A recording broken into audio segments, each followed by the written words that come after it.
afternoon, everyone. We're gathered here on the traditional territory of signatories of Treaty 7, and I recognize the Métis people who share deep connection with this land. I'm pleased to be joined today by Susan Gwynn, the chair of Poverty Talks, a group of community advocates who speak directly to the lived experience of poverty and advocate for stronger policies to lift Albertans out of vulnerable situations like houselessness. This week, we learned that Alberta is expecting to receive an even larger revenue windfall than anticipated. A multi-billion-dollar gusher, as the Calgary Herald put it, driven by higher oil and gas prices. I'm here today because while all Albertans share ownership of these resources, it's clear that under the UCP, not all Albertans are enjoying the benefits. Today, inflation is at a 40-year high, and more Albertans than ever are struggling to make ends meet. A recent survey shows 80% of Albertans have already cut back their discretionary spending, while another study says half of Albertans are now relying on debt to cover their household expenses. A report by the University of Toronto shows Alberta has the highest level of food insecurity in Canada, as 1 in 5 households can't afford to shop at the grocery store or keep food on the table anymore. Folks, this is not what life should look like in the richest province in Canada. Albertans are asking for help, and one of the places they're seeking that help is by calling 211. I have to stress 211 is a very important service. It connects Albertans to a full range of community, government, social, and health services. It's free, it's confidential, and it's available 24 hours a day, 7 days a week, in over 170 languages. I encourage anyone who needs help to use 211. In fact, I know that for many it has been the best resource for accessing programs launched to help people through the pandemic. However, what some don't know is 211, in addition to maintaining an Alberta-wide database of community services and access to those services, it also keeps tracking the use of 211, including the number of identified needs and unmet needs. In times that Albertans were not able to receive help in some form, that's the unmet needs. The data we have today shows us a picture of a province where more families are struggling to get by. The number of calls to 211 has gone up 30% in the last few years. The number of people requesting help with meeting their basic needs has more than doubled. In the last 8 months, more than 18,000 Albertans have called 211 because they couldn't meet their basic needs for things like food and shelter. And it's clear that more Albertans are falling through the cracks as the number of unmet needs has also been going up. So far this year, more than 5,300 Albertans have not had their needs met, and more than half of those live right here in Calgary. The reasons why their needs are not met are also tragic.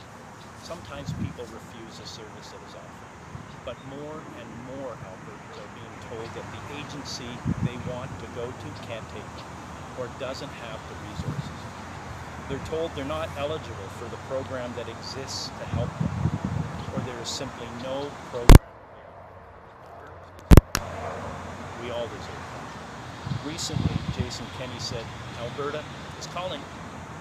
Well, I'm here today because Albertans are calling, and they're asking for help.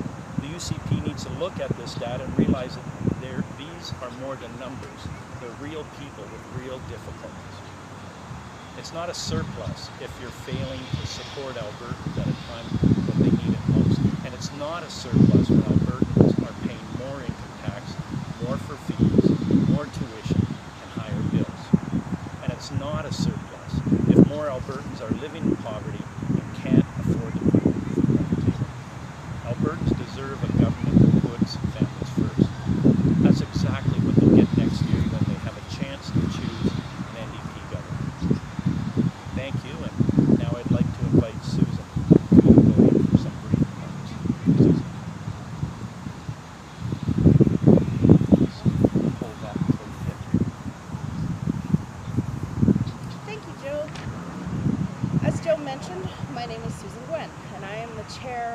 Poverty Talks. Our organization brings together Albertans who have lived poverty experience in our province, whether that be houselessness, job instability, food insecurity, and all the other struggles. And we work to advocate for them and ourselves to create positive changes in the lives of Albertans. There are currently 9 of us. We work with nonprofits, social services providers, and the government to help make programs better and develop them in the best ways possible to actually help Albertans. We continue to advocate for policies that will eliminate poverty, not just reduce it. In just a few weeks, we will recognize the International Day for the Eradication of Poverty, which is October 17th. And yet, our province isn't any closer to achieving any of those urgent and important goals. It isn't a surprise to hear Joe talk about the increased calls to 211. Anyone who works with vulnerable populations knows that Calgary especially has seen a dramatic increase in Albertans struggling with poverty, addictions, mental health, and of course, just the cost of living. And it's only getting worse. Yesterday, I spoke to a family who are being forced to leave their home and face homelessness just because they can't afford the rent, on top of everything else they have to pay for utilities, food, etc., etc. They both have jobs. It's just unacceptable. At Poverty Talks, we know that these are complex issues, but we also know that there are solutions, real solutions, that can change lives, but it requires a coordinated focus from different levels of government. And if this province has a surplus, some of it must be used to address these issues of poverty. Today, we call on the UPC government, as we would any party in power, to take action to help with housing and rents being absolutely out of control. We join the NDP calling for benefits to be re-indexed to inflation. The UPC has broken promises to people on age and income support, and it's hurt Albertans. It's not just a number on a page. These are actual people that are being hurt. The programs need to be restored, along with the seniors drug plan, which the UPC pulled apart, a policy that affects women mostly, and older women. We need to come together, every single one of us, to discuss what ways that we can address this to make it better and address the actual root causes of poverty and build stronger communities. That would be what we would call a good start. And there's so much to be done. At this point, the surplus is not the UPC surplus. The actual money has been cut from funding programs, taken out of the communities. We are seeing the direct impacts of that, and it needs to be put back. Every day we wait, and we risk more people falling through the cracks, and we need to send a message. The government of Alberta must send a message that every person counts. Not just the wealthy, but everyone. Thank you. Thank you, Susan. You're welcome. Okay, we'll now open up to questions in person. What's that thing? Sorry. Stephanie Thomas, CTV News. I think I'll start here. Susan from Poverty Talks, is it? That's right. I might ask you to introduce yourself and say and spell your whole name, but my question is, what is happening here in Calgary? Because when I think of Calgary, I think of it having a bit of a higher income bracket than other municipalities in the city, but why is it such an acute problem to have poverty in Calgary? This is a very, very expensive place to live.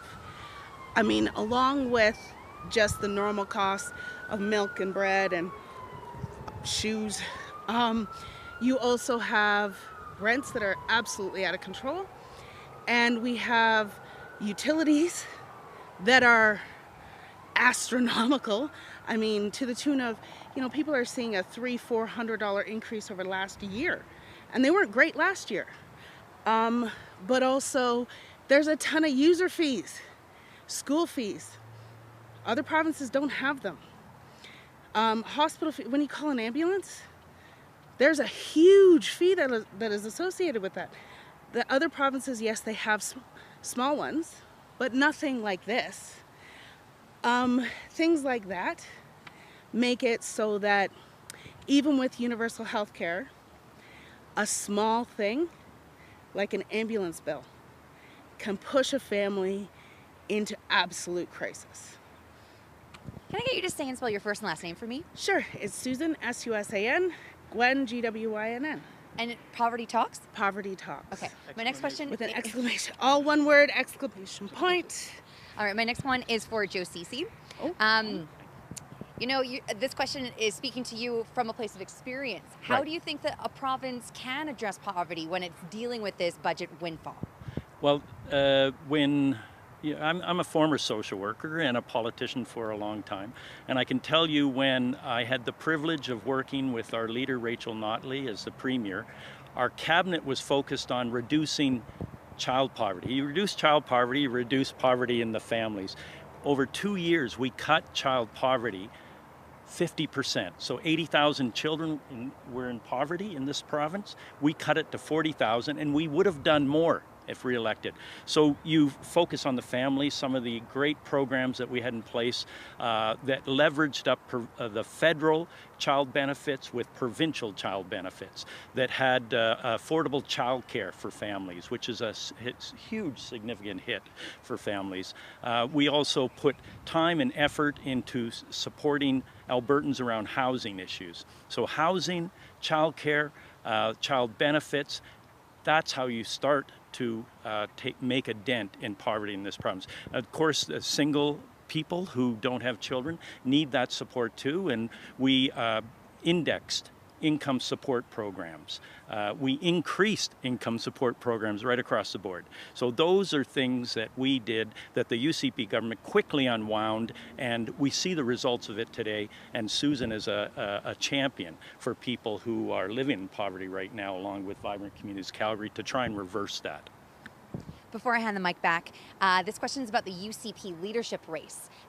Throughout this race, we've heard a lot of Alberta first, libertarian, sort of separatist, independent type sentiment, and there was a peak of that last night during a debate that was panel hosted by some alternative media. So I want to ask you about what you think about that in the NDP opposition, about this sentiment that we're seeing from that leadership race. Sure. I did not watch the forum last night, but I am aware of some of the things that were talked about.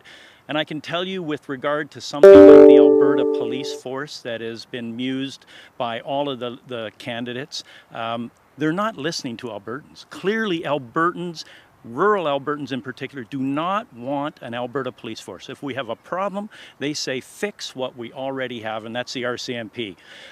So this whole thing about Alberta First, a pension plan, is another example of a bad idea that the leadership candidates are putting forth that has no support from anywhere in this province. So they should just leave the bad ideas off to the side and talk about what's important for Albertans, and that is getting back to a diversified economy. That is addressing poverty, child poverty in this province. That is fixing our healthcare system because the UCP have broken all of those things and their promises, and we need a new government, frankly, to replace them. Okay, we'll now move to questions on the line. First question goes to Janet French.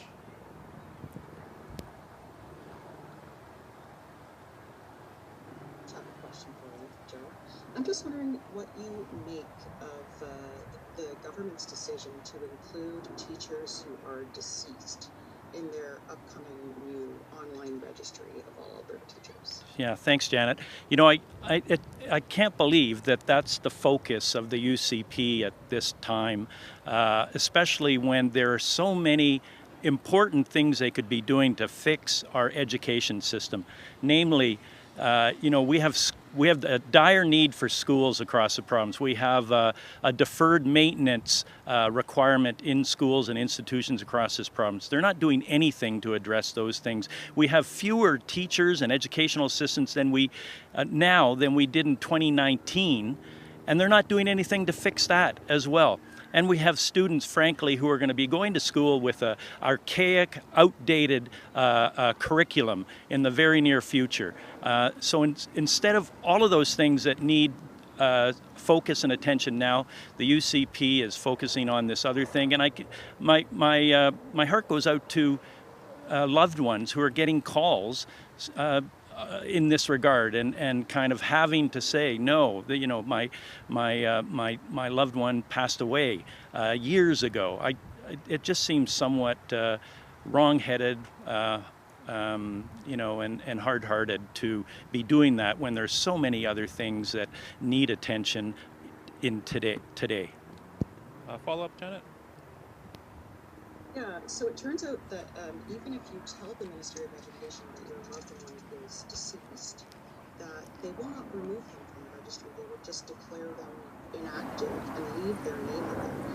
Why do you think that that is the course that they're taking when other provinces have not done that with their teacher registries? Janet, really, you have to ask them. I can tell you that the Alberta's NDP is focused on the needs of students and teachers and educational assistants today, what they need to do a good job for tomorrow. And the UCP, again, is taking a track of going back in time, believing that they're speaking for all Albertans, when really they're not. They continue to be focused on the wrong priorities, not ones that they're not listening as well, ones that Albertans don't have. Okay, next question goes to Rick.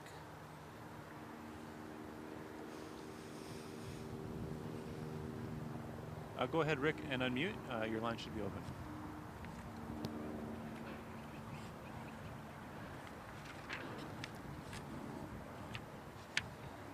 There we go. My apologies. Joe, two questions if I could. Sure. One is going on a thing that Susan Gwynn spoke about. Is it NDP policy that if elected, you will index rents to inflation? Has that decision been made? You know, no, we haven't. We certainly have been hearing from Albertans across this province about the challenges they have around their paying for housing. And we take that very seriously, of course. I just want to maybe make a pitch. On September 13th, we do have a consultation, Facebook Live consultation, and it's called Renters and Affordability. We're going to be hearing directly from Albertans, both probably owners of property as well as people who rent property. And we'll find out more about the views that Albertans all across the board have. But lastly, we will be putting together platform throws, and we'll closer to the election, we'll have that nailed down. Okay, thank you for that clarity. For my second question, I'd like to twist Susan's words a bit in the hopes of asking a question. And that's when she said that this is not the UCP's surplus. Are you suggesting that a portion of the surplus comes to cuts to social services and housing, along with the failure to address things like the inflation crisis? Well, they have. They de-indexed, of course, and so the operational budgets of all of the income support programs are smaller as a result than they were left by us in 2019. I think maybe to twist your question around a little bit, that the surplus belongs to all Albertans, and right now we're not seeing the benefit to important programs and services for the use of those surpluses. Particularly the kinds of things that Susan talked about needing, indexing, childcare support, the social services frontline people across the province are stretched thin after more than 2 years of COVID, and those agencies need support. Where the 211 numbers we talked about here obviously are indicative of real problems real Albertans are having living day to day, and government should be there to put families first and use that surplus to put families first. Okay, our next question goes to Dylan Short from the Calgary Herald. Hello, my question is for Susan. Susan, you said that you would ask... Just a sec. Sorry. Okay. I'm here, yes.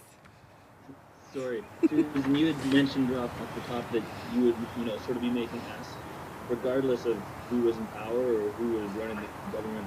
I guess, could you just go a little bit more into what measures you would like to see any government put in place to help deal with inflation and deal with the cost of living and everything else that you spoke about? Well, it's a loaded question. I have a lot of time. I don't sleep well. There needs to be some really strong policies set around the amount of inflation that our city, our province actually allows to happen. And ways, I don't know the ways, but I'm informed that there are ways to control inflation better than we have been doing. And through not doing it, people are really hurting. Yeah, so I would say that work needs to be done, not necessarily by me. I just need to tell them that they have to do the work. And then people like Joe and his people step in and do the work. And we say, this is what we need. And they say, well, this is what we can do. And 9 times out of 10, we say, we'll live with that. But with the current government, it hasn't been that way. It's been this is what we're doing, and there's no negotiation, there's no help, there's no support, there's no any kind of willingness to look at the point of view that not everybody has a lot of money. And sometimes even poverty comes in the form of social isolation and, fighting to keep people on transit, fighting to keep people able to access grocery stores. And that sounds like a silly thing because everyone's like, well, you can just walk into them. Yeah, but you don't have the money to leave with food. So what's the point? And it becomes a very long-winded answer. I'm sorry. That's all. Should we follow up there, Dylan? Sorry. Yeah, I do. Thanks for the answer. Next question is for Joe. Good. And I apologize, I was off topic a little bit. But we just found out that booster doses for children 5 to 11, I believe, will begin next week. I just wanted to get your thoughts on the timing of this. Obviously, school's starting pretty quickly after, and just around the timing of when boosters work. Yeah, certainly, I think boosting kids is a great idea. We need to make those booster shots available and accessible to children and parents. And I think the government needs to do a better job in making that happen and encouraging everyone to get boosted, the 5 to 11-year-old group to get boosted. So yeah, I'm happy to hear it. Accessibility is always an issue, and if it could be made more accessible, and I think in the past we've called for schools to be a source of that booster or presence of vaccines, but that has been ruled out of hand by the current government, and other provinces do it, and it has been successful. Okay, another question to Janet French.